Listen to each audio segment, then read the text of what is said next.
When to Khanghu Pakora kan siamdan Besan thir fian lian thum kan telanga chuanin chi alto kin chuan tui hi voi le khata tambak kan lei lawanga tlem kan leianga chuan thei hi thadewa chaw pol turania amu te kha om lo turania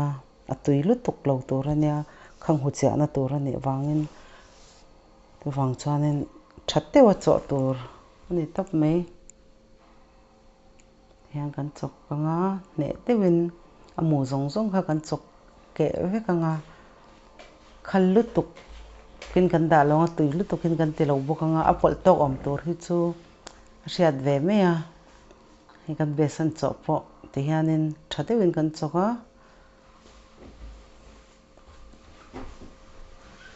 tun hetiang vel a tui tur hi ania ta hian Khanghu kha kan chop kan da don ta ni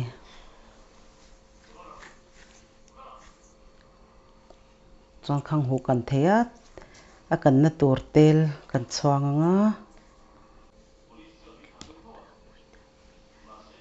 kan thel chon po he hmu Khanghu kan thlakanga Khanghu hi pakhat te hian thlak tur ania aim bel bom du ve reuh lutuka Besan wang hianin aleng tok kha kan thlak mai don ni thir bela hianin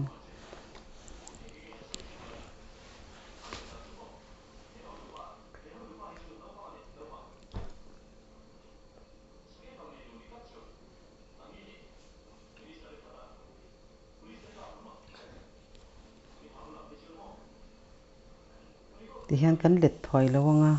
an kang ve deuh cher sengin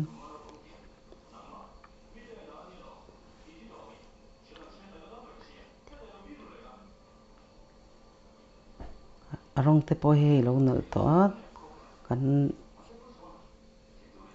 kan Khanghu kan hi le thei trep to a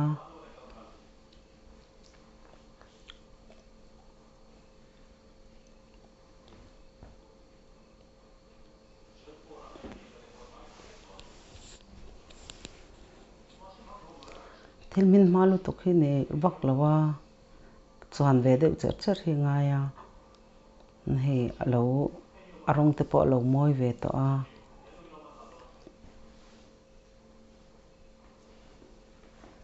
let to don ani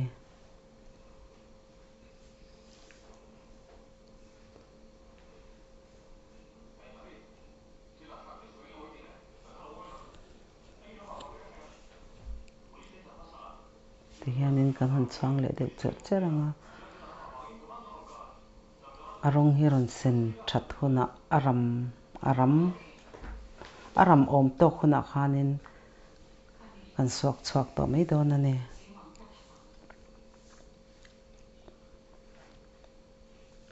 hei alo sen tha to a Khanghu kan po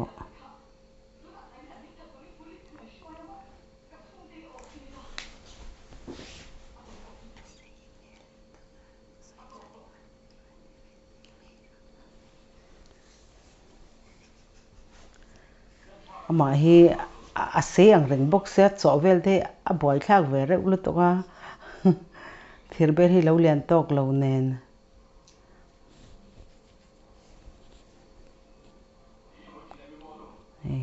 arong po nal to hle me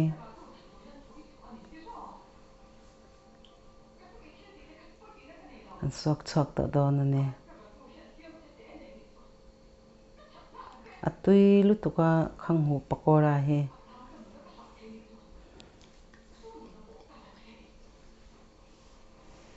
edang kan thlak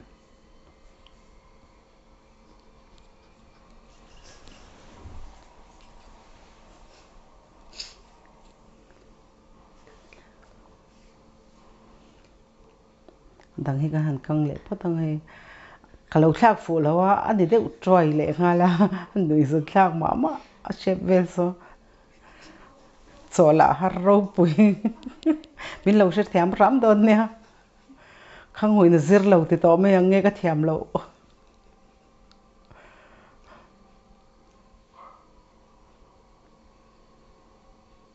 thiam lo zo ka niang khang huzir lo na chan tur poi ka shelo he nga ber ke rai chan khak fo lo ve ni top me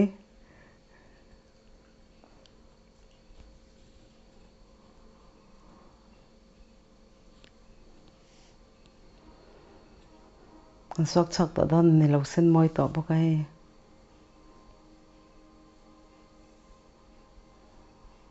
thì hàng cần khang hụt cần chu cần lâu dầu ta hay nè cần khang hụt cần chu